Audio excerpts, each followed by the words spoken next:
अच्छा जी, तो आज की क्लास में हम देखेंगे कि हम किस तरह बल्क डेटा को पाइवोट टेबल में कन्वर्ट करते हैं। तो पहली चीज तो ये पाइवोट टेबल होती क्या है। तो पाइवोट टेबल के बारे में पहले समझ लेते हैं। पाइवोट टेबल एक ऐसा समराइज डेटा फॉर्म है जो कि आपके बल्क डेटा को easily in one click summarise करके दे देता है।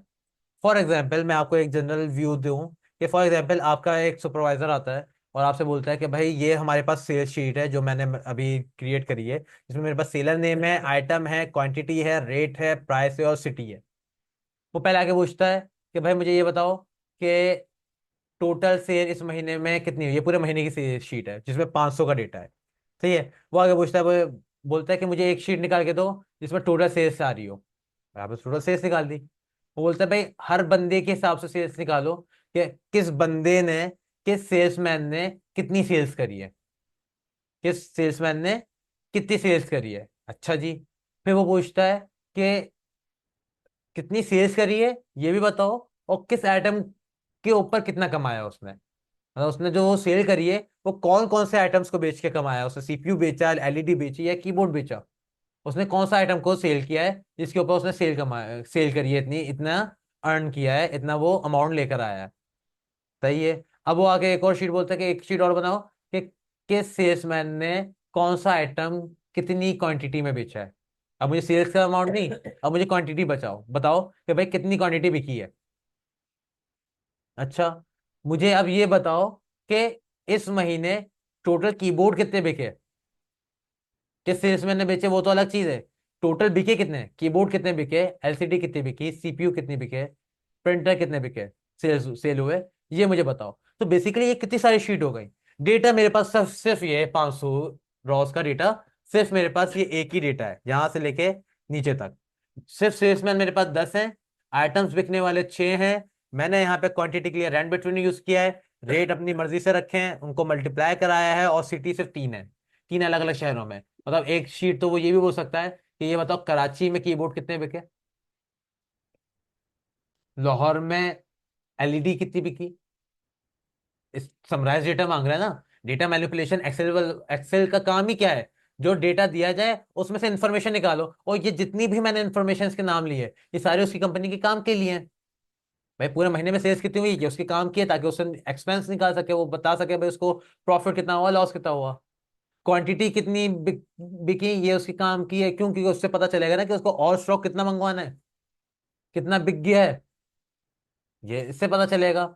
भाई किस बंदे ने कितना अच्छा काम किया, ये जाहिर सी बात है मुझे इस सब दूसरी शीट से पता चलेगा भाई किस बंदे ने कितनी सेल्स करी है, कौन से बंदे ने कौन सी चीज ज्यादा बेची है, कौन से शहर में मेरे कौन सा आइटम ज्यादा बिक रहा है, ताकि मैं उस हिसाब से चीजों को मैनेज करूं। ये मेरी सारी शीट्स काम की हैं। अब अगर आपको मैं ये सारी शीट्स, कुछ नहीं 8-10 शीट्स हैं ये, मैं बनाने के लिए दो डेटा बस ये दे दूं, तो आप लोगों को कुछ नहीं हफ्ता 10 दिन लग जाएंगे वो 8-10 शीट बनाने के लिए। कि यहाँ पे तो डेटा 500 का है। और आप तो सबसे पहले तो ये सर्च करोगे भाई फातिमा ने सीपीयू, यहाँ पे सीपीयू बेचे हैं, तो अगली दफा फातिमा ने यहाँ पे क्या बेचा है, यहाँ पे तो सीपीयू बेचा है, यहाँ पे फातिमा ने माउस बेचा है। पहले तो फातिमा का सिर्फ डेटा रिकॉर्ड करोगे, कलेक्ट करोगे, फिर बुरहान का करोगे, फिर अली का करोगे, मतलब हर बंदे का एक पर्टिकुलर अलग करोगे। ये तो हाँ, यहाँ पे तो सेल्समैन बार बार चीजें बेचेंगे, ये थोड़ी एक दफा चीज बेच के रुक जाएंगे, बार बार बेचेंगे। तो इन सारी चीजों से बचने के लिए एक्सेल ने एक बहुत जबरदस्त और बहुत पावरफुल टूल दिया है हमें, पाइवोट टेबल। पाइवोट टेबल को यूज किस तरह किया जाता है? सिंपल, पहले तो अपने डेटा को सिलेक्ट कर लो। सिलेक्ट करने का तरीका क्या है? अपने एक्सेल यानी सीरियल नंबर के साथ, यानी आपके कॉलम नेम के साथ सिलेक्ट होगा। मैं पहले सेल पे क्लिक करूंगा, control shift down, control shift right, मेरा पूरा का पूरा टेबल सेलेक्ट हो गया। अब पाइवोट टेबल बेसिकली आपका क्या है? आपका इंसर्ट है। जाहिर सी बात है मैं चीज क्या कर रहा हूँ, इंसर्ट कर रहा हूँ ना। तो वो मुझे कहाँ पे मिलेगा? इंसर्ट के टैब पे मिलेगा। तो चीजों को आप किसी ना किसी चीज के साथ ग्रुप में रखो ताकि आपको ढूंढने में आसानी हो। तो पाइवट टेबल मुझे इंसर्ट में मिलेगा। मैं यहाँ पे इंसर्ट पे आता हूँ, पाइवट टेबल पे क्लिक करता हूँ, ऊपर वाले बटन पे भी क्लिक कर सकता हूँ। उससे देखो शीट की रेंज खुद ही ले ली। मैंने पहले सेलेक्ट किया था तो शीट की रेंज खुद ले ली। अगर मैं पहले सेलेक्ट नहीं करता तो शीट की रेंज मुझे लेके देनी पड़ती ये वाला बटन दबा के। हम पिछली क्लासेस में देख चुके हैं कि ये ब्लैक बटन दबा के हम शीट को सिलेक्ट करते हैं तो यहाँ पे वो सिलेक्शन आ जाती है। अब वो बोल रहा है कि भाई न्यू वर्कशीट में चाहिए या इसी वर्कशीट में चाहिए।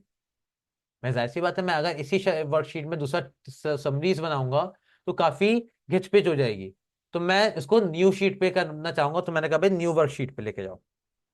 Add this data to data model, क्या उसको डेटा मॉडल में ऐड करना है? मैंने कहा नहीं करना, इसको सिंपली आप बस मुझे समरी चाहिए, समरी बनाने के लिए आप इसको रेडी कर दो। ओके, बन गया मेरा पावर टेबल। कैसा लग रहा है? अच्छा है? नहीं, इसमें अभी मुझे कुछ चीजें चेंज करना बाकी हैं। फॉर एग्जाम्पल, पहले तो आपको ये पावर टेबल की जो फील्ड्स हैं वो समझना जरूरी है। यहाँ पे मेरे तमाम कॉलम्स के नाम लिखे हुए आ रहे हैं। जो कॉलम्स मेरे वहां पर थे, वो कॉलम्स के नाम खुद लिखे हुए आ गए, मैंने नहीं लिखे। फिर मेरे पास यहाँ पे चार किस्म की फील्ड्स बनी हुई हैं। एक फिल्टर की, एक कॉलम की, एक रॉ की, और एक वैल्यूज की। तो फील्ड्स की कुछ क्लासिफिकेशन है वो समझ लें। फिल्टर वाली फील्ड में हम सिर्फ वो कॉलम को रखेंगे। बेसिकली यहाँ पे काम किस तरह होता है कि कॉलम्स को ड्रैग करके ड्रॉप कर दो इन फील्ड्स के अंदर, वो डेटा उस तरह शो होगा। फिल्टर में रखूंगा तो मैं उन चीजों को फिल्टर कर सकता हूँ। तो फिल्टर का अभी हम काम नहीं करेंगे।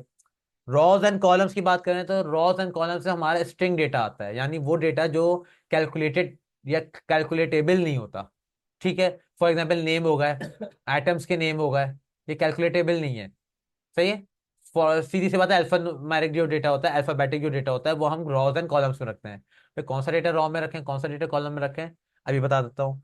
और तीसरा, वैल्यूज, मतलब जो चौथा वैल्यूज का सेक्शन है, वैल्यूज में सिर्फ वो कॉलम रखोगे जिसके अंदर नंबर्स होते हैं, जिसके अंदर एंट्रीज हैं, जिसके अंदर आपके डिजिट्स हैं।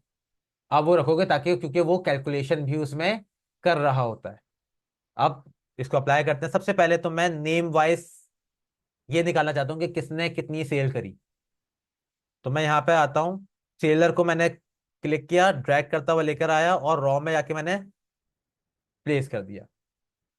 तो देखो मेरे पास हर बंदा, हर सेलर एक एक दफा आया है, जबकि एक सेलर ने मल्टीपल टाइम चीजें बेची हैं, लेकिन हर सेलर एक ही दफा आया है। 15 सेलर हैं, 15 ही आए मेरे पास।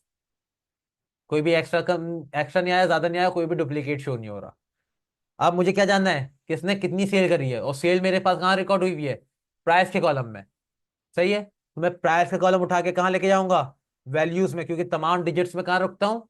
वैल्यूज में रखता हूँ। तो मैंने यहाँ पे आया, वैल्यूज में रख दिया। मुझे अहमद अली की टोटल सेल्स यहाँ पे दिख रही है।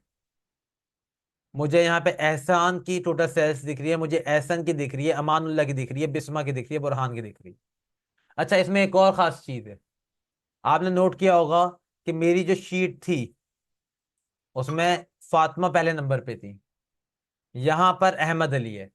यानी ये कुछ काम खुद से भी करता है। क्या? इसने सॉर्ट खुद से कर दिया अल्फाबेटिकली। इसके अंदर इसने फिल्टर भी खुद लगा दिया। इसके अंदर इसने टोटल से हर बंदे ने कितनी करी वो दिखा रहा अलग है, और पूरे कंपनी ने, सबने मिलके कितनी सेल करी वो भी अलग दिखा रहा है, ग्रैंड टोटल। ग्रैंड टोटल तो मैंने मेरे कॉलम में था ही नहीं, खुद कैलकुलेट करके दे रहा है। बात समझ में आ रही है? अच्छा जी, किसने कितनी क्वांटिटीज बेची? किसने कितनी क्वांटिटीज बेची? क्वांटिटीज भी जाहिर सी बात है मैं कहाँ रखता हूँ? वैल्यूज में रखता हूँ। क्वांटिटी बाद में आ रहा है, प्राइस पहले आ रहा है। देखिए, क्वांटिटी पहले आती है, प्राइस बाद में आते हैं। तो मैं बस क्वांटिटी को पकड़ूंगा और प्राइस के ऊपर ले जाऊंगा। लेकिन अभी ये डेटा ना कुछ समझ नहीं आ रहा। भाई अहमद अली ने 10,190 क्वांटिटी बेची, किस चीज की बेची, क्या बेचा, कितना बेचा, कुछ समझ में नहीं आ रहा। टोटल क्वांटिटी बेची इतनी। तो मैं बेसिकली वो चीजें कहाँ से पता चलेंगी मुझे? आइटम से। मैं आइटम को रॉ में भी रख सकता हूँ, कॉलम में भी रख सकता हूँ। रॉ में रखने से वो इस तरह आएंगे, रॉ वाइज आएंगे। कॉलम में रखने से वो कॉलम वाइज आएंगे। पहले मैं रॉ में रख के दिखाऊंगा, फिर मैं कॉलम में रख के दिखाऊंगा। अभी मैंने आइटम को उठाया, सेलर नेम के बाद मैंने उसको रख दिया। देख रहे हैं? अहमद अली ने चार चीजें बेची हैं, keyboard, LED, printer, scanner. Keyboard कितने बेचे हैं? 2,424। एलईडी कितनी? 2,711। प्रिंटर 2,544। स्कैनर 2,511। और उस कीबोर्ड के कितने प्राइस कमाए, और इन सबका टोटल यहां लिखा हुआ है, इन सबकी टोटल क्वांटिटी यहां लिखी हुई है। तो कितना समराइज्ड करके इन्होंने डेटा मुझे पाइवट टेबल ने निकाल के दे दिया कि हर बंदे के नाम के नीचे उसने कौन सी चीज बेची है। जैसे एहसान ने और एहसन ने दोनों ने सीपीयू और माउस ही बेचे हैं। अमानुल्लाह ने एलईडी और प्रिंटर बेचा है। बिस्मा ने कीबोर्ड और स्कैनर बेचा है, और कितना बेचा है यहाँ पर है, और कितने का बेचा है वो यहाँ पर आ रहा है। मैंने कुछ नहीं किया। मैंने सिर्फ और सिर्फ डेटा दिया है पाइवट टेबल को। समरी निकाल के वो खुद दे रहा है। समरी निकाल के वो खुद दे रहा है। दो शीट्स का मैंने जो बोला था वो हो गया। एक तो टोटल सेल्स का बोला था मैंने, टोटल टोटल सेल्स निकल गई। टोटल क्वांटिटी कितनी बेची, निकल गई। कौन से आइटम कितना बेचा, निकल गया। ऐसा ही है। मैं यहाँ पे रख देता हूँ सिटी को किसमें, फिल्टर में। ऊपर फिल्टर आ रहा है, अभी ऑल सिटीज आ रहे हैं। भाई ये बताओ, कराची में कितना आइटम बिका सर। ओके करता हूँ। कराची में सिर्फ और सिर्फ 15 सेल्समैन थे, 5 सेल्समैन ने काम किया। कराची में सीपीयू 2656 बिके हैं, और माउस 2478 बिके हैं, और वो एहसान ने बेचे हैं। समराइज डेटा है, सिर्फ कराची का ही है, और किसी का नहीं है। अच्छा भाई, कराची का हो गया। मुझे लाहौर का बताओ। लाहौर का डेटा। लाहौर में अहमद अली ने काम किया है, अमानुल्लाह ने, हमजा ने, नायमन ने, रोहान ने। इन 5 बंदों ने काम किया है, और किसी ने काम नहीं किया। लाहौर में क्या क्या देखो वहां पे। क्या बिक रहा था, सीपीयू बिक रहा था, एलईडी बिक रही थी। जहां पे LED printer, LED printer, LED printer, जहां पे मतलब लाहौर में सबसे ज्यादा बिकने वाला आइटम कौन सा है, एलईडी और प्रिंटर। मतलब समरी निकल के आ रही है मेरे पास। एक ऐसा डेटा जिसकी मदद से मैं ये देख सकता हूँ कि कौन से शहर में मुझे किसका स्टॉक कितना रखना है, कैसे रखना है। ठीक है। इस्लामाबाद, सिर्फ इस्लामाबाद का डेटा। कीबोर्ड स्कैनर बिक रहा है, और ये 5 लोग बेच रहे हैं। मैं यहाँ पर चीजों को चेंज कर सकता हूँ। मैं अगर मुझे इस फिल्टर हटाना है, मैं सिंपल ये फिल्टर उठाऊंगा, और ये पहले तो फिल्टर को मैं ऑल कर देता हूँ। ऑल पे क्लिक करके ओके कर देता हूँ। फिल्टर को उठा के मैंने वापस रख दिया अपनी जगह पर, वो चीज़ वहां से हट गई। मैं यहाँ पर आया। मैंने कहा भाई, जो आइटम्स है ना, कॉलम में वैल्यूज आ रही हैं। अच्छा, वैल्यूज इस टाइप की आ रही हैं। मैंने कहा जो आइटम है ना, वो मुझे इस तरह ना दिखें, मुझे कॉलम वाइज दिखें। मतलब अभी तो मुझे ये पता चला है कीबोर्ड अहमद अली ने कितने बेचे, कीबोर्ड बिस्मा ने कितने बेचे। अब मुझे जानना है टोटल कीबोर्ड बिके कितने। वो जब पता चलेगा जब आइटम्स मेरे ऐसे कॉलम्स में होंगे, कीबोर्ड का कॉलम अलग, माउस का कॉलम अलग, सीपीयू का कॉलम अलग। तो ऐसी बात है, मुझे आइटम को किस में रखना पड़ेगा फिर।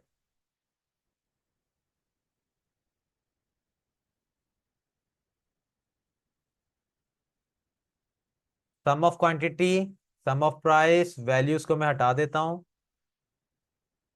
सॉरी, वैल्यूज तो मुझे रखना पड़ेगा। Control Z. वैल्यूज की मदद से ही वो आ रहा था। अब आप देखें।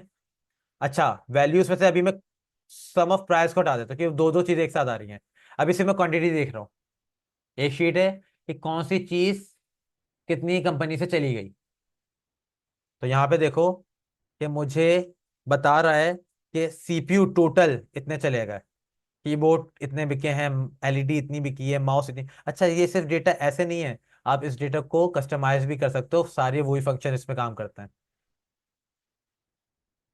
जैसा कि नॉर्मल टेबल में करते हैं। वो टेबल चला गया, क्लिक करो इसके ऊपर, वो वापस आ जाएगा। अब देखो मुझे कितना इजीली पता चल रहा है कि प्रिंटर टोटल बिके कितने हैं। अहमद अली ने कितने बेचे वो अलग आ रहा है, टोटल प्रिंटर कितने बिके वो अलग आ रहा है, टोटल माउस कितने बिके हैं वो अलग आ रहा है। अगर मैं यही सिटी वाइज फिल्टर भी कर लूं, तो भाई कराची में टोटल प्रिंटर कितने, प्रिंटर तो बिके ही नहीं, सिर्फ सीपीयू और माउस बिके। टोटल सीपीयू कितने बिके और टोटल माउस कितने बिके मुझे यहाँ से पता चल रहा है। किसने बेचे यहाँ पे पता चला। मतलब कितने किस्म की शीट्स मैं सिर्फ और सिर्फ कॉलम्स को इधर उधर रखकर मालूम कर पा रहा हूँ, और इतने मजे से मेरे पास शीट का आंसर्स आ रहे हैं। मैंने सिर्फ बॉर्डर्स लगाए, और देखो बॉर्डर अपनी जगह पर ही है। मैंने बॉर्डर तो कितने बड़े डेटा पे लगाया था, अभी दूसरे डेटा पे बॉर्डर आ रहा है। टेबल के अंदर ही है बॉर्डर, बॉर्डर बाहर नहीं निकला। मैं यहाँ पर एक और काम कर सकता हूँ। मैंने कहा ये जो सेलेक्ट करने का ऑप्शन है ना, ये बहुत ट्रेडिशनल है, मतलब बहुत पुराना टाइप का है। तो मुझे एक बंदे पे आना पड़ रहा है, लाहौर पे क्लिक कर रहा हूँ और ओके कर रहा हूँ, तब वो मुझे डेटा दिखा रहा है। मैं चाह रहा हूँ कुछ फिल्टर ना यूनिक तरीके से हो।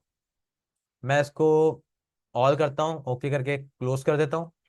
मैं यहाँ पे यूज करूंगा स्लाइसर का, पाइवट टेबल एनालाइज पे आता हूँ, और यहाँ पर आके मैं इंसर्ट करता हूँ क्या, स्लाइसर। स्लाइसर बहुत खूबसूरत चीज है। ये आपसे पूछता है भाई कौन सा स्लाइसर ऐड करना है, मैंने कहा भाई सिटी का स्लाइसर ऐड करना है। स्लाइसर बेसिकली आपका फिल्टर वाला काम करता है। मैंने कहा सिटी का स्लाइसर ऐड करना है, ओके किया मैंने। देखो मेरे तीनों आ गए, तीनों सिटी से आ गए। इसको मैं अपनी मर्जी से सेट कर सकता हूँ। एक कॉलम, कॉलम में एक ही डेटा आ रहा है। अगर मैं बोलूँ, अगर मुझे ये तीनों बटन एक ही रो में चाहिए, तो मैं यहाँ पे 3 कर दूंगा।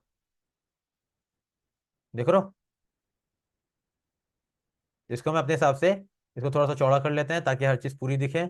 और मैं इसको यहाँ पे ऐड कर लेता हूँ। चलो यहाँ पे ऐड कर लेते हैं नीचे, और बड़ा कर लेते हैं। सही है।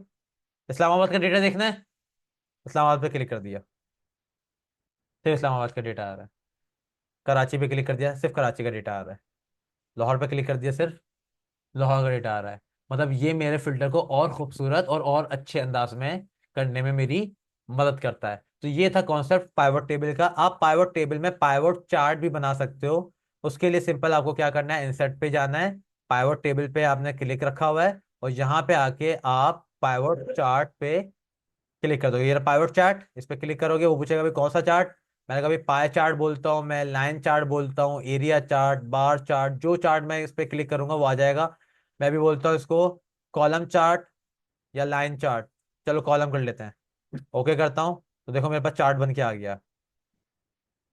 और ये डेटा बेसिकली मेरा इससे इंटरकनेक्टेड है, इससे इंटरकनेक्टेड है। मतलब अहमद अली का देखो, ये 2 चीजें बेची थी उसने, वही आ रहा है। अगर मैं ऑल करता हूँ, सबका डेटा आ रहा है। देखें हर बंदे का नाम अलग आ रहा है, और उसने कौन कौन सी चीजें बेची हैं वो अलग आ रही है। कौन सी लाइन कौन से कलर से बिलोंग करती है वो अलग आ रहा है। ब्लू वाली लाइन सीपीयू की है, ग्रीन ऑरेंज वाली लाइन कीबोर्ड की है। ये इससे ही चल रहा है। मैं अगर इसको कस्टमाइज करता हूँ कराची का डेटा, तो कराची में देखें एहसन, एहसान, एहसन, बुरहान, फातिमा, मोहम्मद अली। ब्लू सीपीयू है, ऑरेंज माउस है। इस्लामाबाद में नाम चेंज हो गए, वैल्यूज चेंज हो गई, कीबोर्ड ब्लू वाली लाइन है, स्कैनर की ऑरेंज वाली लाइन है। मतलब मैं ग्राफिकल रिप्रेजेंट भी कर रहा हूँ। मैं सिर्फ डेटा यहाँ चेंज कर रहा हूँ, चार्ट भी मेरा ऑटोमेटिक चेंज हो रहा है। सही है। तो ये था पाइवट टेबल, पाइवट चार्ट, जिसकी मदद से आप बल्क डेटा को बहुत आराम से with in a single click आप उसको समराइज कर सकते हो। उस डेटा में से अनलिमिटेड टाइप ऑफ इंफॉर्मेशन निकाल सकते हो बगैर किसी हर्डल के और बगैर किसी परेशानी के। तो ये था आपका पाइवट टेबल और पाइवट चार्ट।